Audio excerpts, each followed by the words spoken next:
കാലങ്ങൾ മാറുമ്പോഴും ചില പേരുകൾ മാറ്റമില്ലാതെ ചരിത്രത്തിൻ്റെ ഭാഗമായി നിലനിൽക്കും.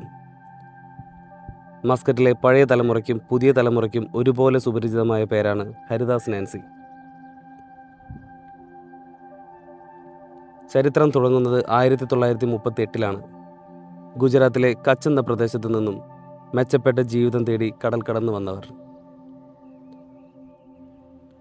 ഒമാൻ്റെ ഹൃദയഭാഗമായ മത്രയിലായിരുന്നു ഹരിദാസ് നാൻസി എന്ന സ്ഥാപനത്തിൻ്റെ പിറവി. ഇന്ന് നമ്മൾ കാണുന്ന ഈ പ്രൗഢിക്ക് പിന്നിൽ ഏകദേശം 9 പതിറ്റാണ്ടുകളുടെ കഠിനാധ്വാനമുണ്ട്. മത്രയിൽ നിന്ന് തുടങ്ങിയ ആ യാത്ര പിൽക്കാലത്ത് റുവിയിലേക്കും വളർന്നു. വിശ്വസ്തതയുടെയും പാരമ്പര്യത്തിൻ്റെയും പര്യായമായി ഈ സ്ഥാപനം മാറി. 1970-ലാണ് റുവിയിലെ പ്രധാന ഷോപ്പ് തുറക്കുന്നത്.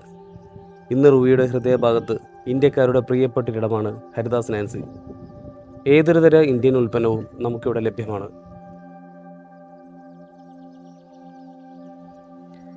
ഈ വിജയഗാഥയ്ക്ക് പിന്നിൽ 3 സഹോദരങ്ങളായിരുന്നു: മഹേഷ്, കീർത്തികുമാർ, വിമൽ. ഇവർ 3 പേരുമാണ് ഹരിദാസ് നാൻസിയെ ഇന്നുള്ള നിലയിലേക്ക് വളർത്തിയത്.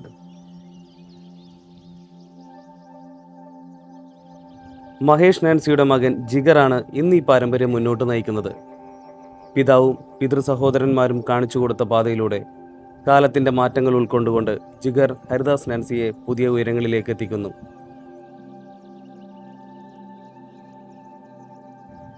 1938 മുതൽ മസ്കറ്റിൻ്റെ വ്യാപാര മേഖലയിൽ തിളങ്ങി നിൽക്കുന്ന ഹരിദാസ് നാൻസി കേവലം ഒരു സ്ഥാപനം മാത്രമല്ല, അത് കച്ചിൽ നിന്ന് വന്നൊരു കുടുംബത്തിൻ്റെ പോരാട്ടത്തിൻ്റെയും വിജയത്തിൻ്റെയും അടയാളമാണ്.